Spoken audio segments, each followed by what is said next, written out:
ఫ్యామిలీలో ఇంకా వారి పంచాయతీ ఆగలేదు. ఆస్తుల వ్యవహారంకి సంబంధించి ఇంకా చర్చలు కొనసాగుతున్నాయి. ఒక రచ్చలెత్తుందని చెప్పొచ్చు. నిన్న ఎన్సీఎల్టీలో విజయమ్మ షర్మిల కౌంటర్ వేశారు. జగన్ పైన విజయమ్మ సంచలన వ్యాఖ్యలు చేశారు. రాజకీయ దురుద్దేశంతోనే జగన్ ఈ రకమైన కేసు వేశారంటూ విజయమ్మ ఆరోపించారు.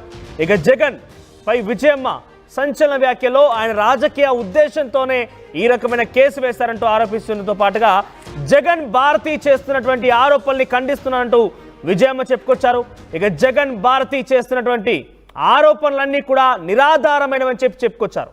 ఫ్యామిలీ సెటిల్మెంట్ విషయంలో ఎన్సీఎల్టీ జోక్యం చేసుకునేటువంటి అధికారం లేదు అని కరాఖండిగా తేల్చేశారు.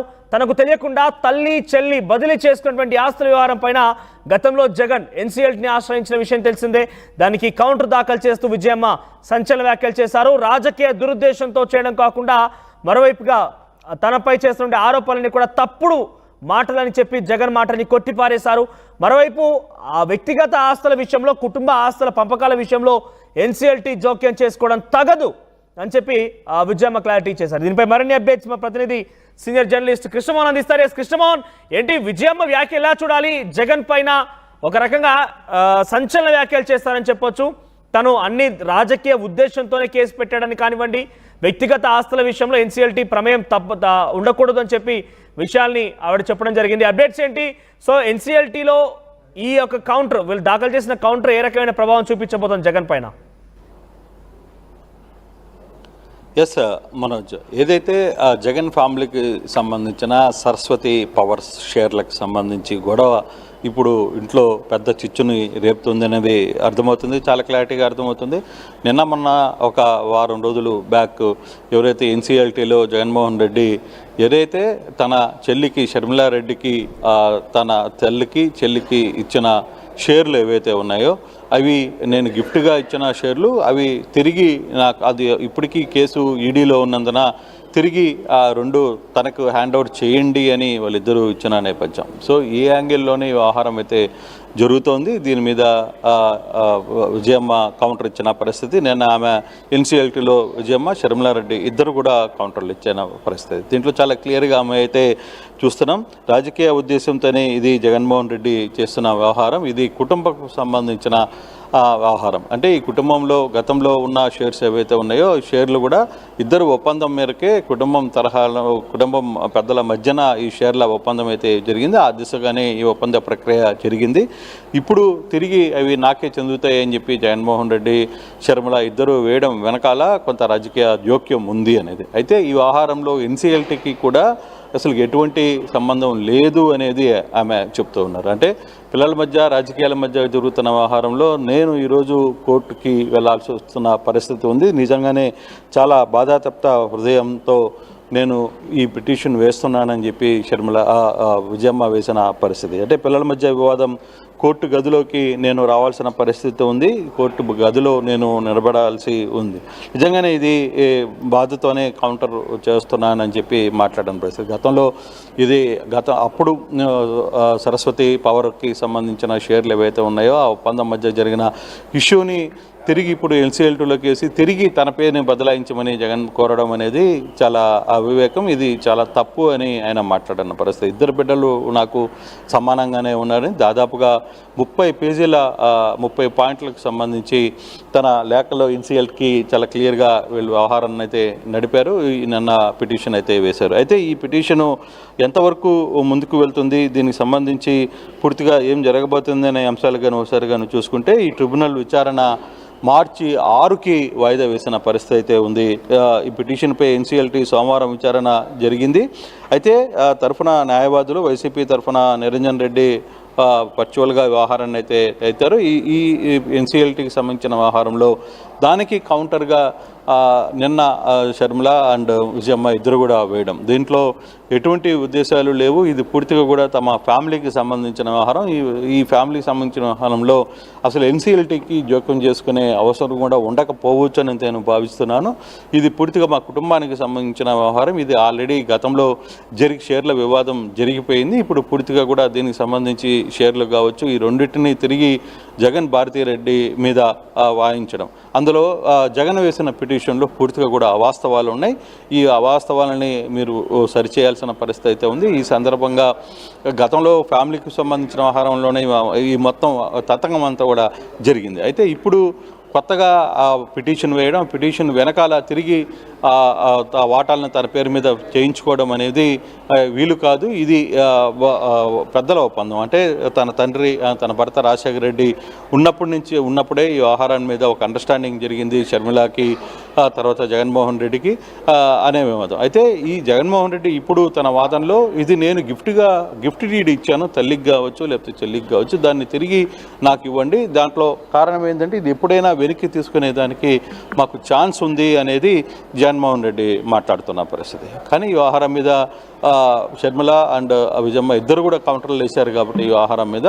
సో ఆ విజయమ్మ వేసిన కౌంటర్ మీద ఇన్సిఎల్టీ ఏ విధంగా ముందుకు వెళ్తుందో నేను చూడాలి. దీని సందర్భంగా మార్చి 6న దీనికి మళ్ళీ వాయిదా వేశారు. ఇది ఇప్పట్లో తేలే అంశమా లేకపోతే కొన్ని సంవత్సరాలు, అంటే మామూలుగా ఎన్సీఎల్టీలో కొన్ని సంవత్సరాలకు తరబడి కేసులు నడుస్తున్న, అందులో ఏ వివాదమైనా సరే కొంత ఆలస్యంగా జరిగే పరిస్థితి ఉంటుంది కాబట్టి సరే ఇది ఎంత త్వరగా ముందుకు వెళ్తుందా, సాధ్యమైనంత వరకు ఎవరైతే విజయమ్మ కోరుకుంటున్నట్టుగా దీన్ని అసలు ఎన్సీఎల్టీ పరిధిలోకి తీసుకురావద్దు అనేది ఆమె వాదన కాబట్టి సో ఆ దిశగా ఎన్సీఎల్టీ ఏమన్నా ముందుకు వెళ్తుంది. అయితే దీనికి సంబంధించి ఇరుపక్షాల వాదనలు నిన్న జరిగిన నేపథ్యంలో మార్చి 6కి ఇది వాయిదా పడింది కాబట్టి 6వ తారీఖున ఏం జరగబోతుంది అని ఒక చర్చ అయితే జరుగుతుంది. అయితే ఒక్కసారిగా వ్యవహారంలో మాత్రం ఇంటి రచ్చ మొన్నటి వరకు పబ్లిక్గా జరిగింది. ఇప్పుడు కోర్టులకు కూడా గదిలో కూడా వెళ్ళింది అనేది చెప్పాలి. కోడలు కొడుకుని నమ్మొద్దు, రాజకీయ దురుద్దేశంతో ఈ రకంగా కేసు బనాయించారు అని చెప్పి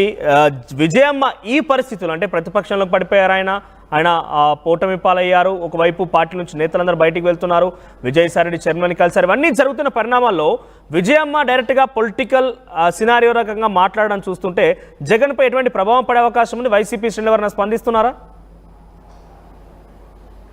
అంటే బేసిక్గా ఇక్కడ మనోజ్ ఒకటి, షర్మిల విజయమ్మ వేసిన కౌంటర్లో 30 పాయింట్స్లో కౌంటర్ అయితే వేశారు. దీంట్లో పొలిటికల్గా ఆమె వాదనను మనం పూర్తిగా కూడా చూడాలి. ఆ ఎన్సీఎల్టీలో పేపర్లో అసలు పూర్తిగా ఏమేమి మాట్లాడింది, ఆమె కౌంటర్ ఏ విధంగా వేసింది. కానీ ఒకటి మాత్రం వాస్తవం, ఈ కౌంటర్ వేసిన దాంట్లో ఆమె ఒకటి క్లియర్గా చెప్పిన పరిస్థితి, జగన్ అండ్ తన కోడలు, అంటే కొడుకు కోడలు చేస్తున్న ఆరోపణలు నిరాధారమైనవి.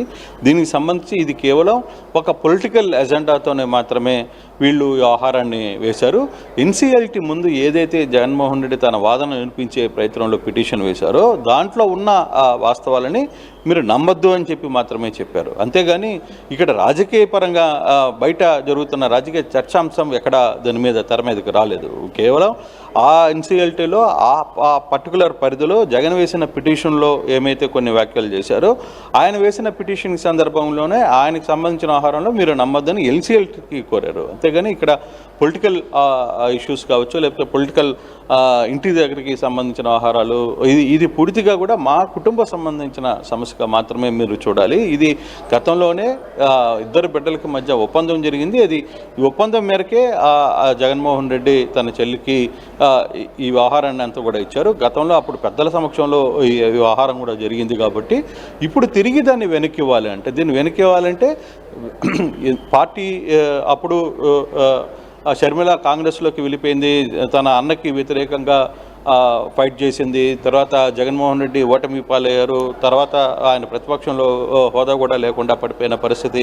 సో ఎన్ని అంశాలని అక్కడ చర్చకు వస్తున్నాయి. సో కాకపోతే ఆ మోటివ్తోనే తన వాదనని వినిపించే ప్రయత్నం ఇక్కడ షర్మిల కావచ్చు లేకపోతే తల్లి విజయమ్మ కావచ్చు చేసే ప్రయత్నం అయితే చేశారు. ఇది ఎంతవరకు ఎన్సీఎల్టీ పరిధిలోకి వస్తుంది? ఎన్సీఎల్టీ కేవలం ఆ కేసులో ఉన్న యాంగిల్ని చూస్తుందా లేదా పొలిటికల్ ఉన్న అంశాలని దీని మీద తెర మీదకి తీసుకుని వస్తే అంశాలను చూస్తుందా అనేది కూడా మనం చూడాలి. కానీ ఎప్పుడు కూడా ఎన్సీఎల్టీలో పొలిటికల్కి సంబంధించిన వ్యవహారాల మీదకి వాళ్ళు దృష్టికి వెళ్ళారు. అసలు ఆ కేసులో నిజంగానే షేర్ బదిలీలో ఎవరికి షేరు బదిలీ చేశారు, ఓకే బదిలీ చేసిన దాంట్లో ఏ విధంగా బదిలీ చేశారు, ఓకే గిఫ్ట్గా బదిలీ చేశారు, బదిలీ చేసిన తర్వాత ఆ బదిలీని గిఫ్ట్గా బదిలీ చేశారు కాబట్టి అది తిరిగి వెనక్కి తీసుకునే దానికి జగన్మోహన్ రెడ్డికి రైట్ ఉందా లేదా? లేదు ఉంది అనుకుంటే ఎన్సీఎల్టీ ఆ విధంగా వెళ్తుంది. లేదు ఆల్రెడీ బదిలీ అయిపోయింది, ఇది గతంలో అందరి మధ్య ఒప్పందానికి జరిగింది కాబట్టి అది యాక్సెప్టబుల్ అని ఎన్సీఎల్టీ భావిస్తుంది. ఇస్తే సో షర్మిలాకి షేర్లు ఉండే అవకాశం ఉంటుంది. లేదు అనుకున్నప్పుడు అది తిరిగి బ్యాక్ వెళ్ళిపోతుంది. సో అటువంటి సందర్భాల మధ్యనే వ్యవహారం జరుగుతుంది. కానీ దీంట్లో పొలిటికల్ అంశం బయటకు వచ్చి తన మీదకి వచ్చే అంశం అయితే కనపడదు అనేది చాలా స్పష్టంగా అర్థమవుతుంది Manoj. Right, thank you Krishnamohan, thank you for the updates. మొత్తం మీద వైఎస్ కుటుంబంలో ఆస్తుల పంచాయతీ వ్యవహారం ఎన్సీఎల్టీ వరకు గతంలోనే జగన్మోహన్ రెడ్డి తన తల్లి చెల్లి ఇద్దరు కూడా తన పేరున్నటువంటి ఆస్తులని అక్రమంగా బదలాయించుకున్నారని చెప్పి ఫిర్యాదు చేయడం, తాజాగా దానికి కౌంటర్గా విజయమ్మ కూడా కొన్ని అంశాలని పొందుపరుస్తూ ఎన్సీఎల్టీని ఆశ్రయించడం. సో రాజకీయ ఉద్దేశంతోనే ఈ రకమైన కేసులు మోపారు, వారు చేసినటువంటి ఆరోపణలు నిరాధారమైనవని చెప్పి జగన్ ఉద్దేశించి మాట్లాడడం కొన్ని సంచలనం రేపుతోంది. మచ్చుదాం, ఈ ఆస్తుల వ్యవహారం ఎన్సీఎల్టీ వరకు వెళ్ళింది. ఎన్సీఎల్టీలో అంత ఈజీగా రేపు మాపో వచ్చేటువంటి ఇన్ఫర్మేషన్ న్యాయం అయితే జరగదు అక్కడ లేకపోతే ఒక తీర్పు అయితే రాదు. ఎన్సీఎల్టీ దీనికి ఇటువంటి కేసులను చాలా నిర్దిష్టంగా కొన్ని రోజుల పాటుగా విచారిస్తోంది.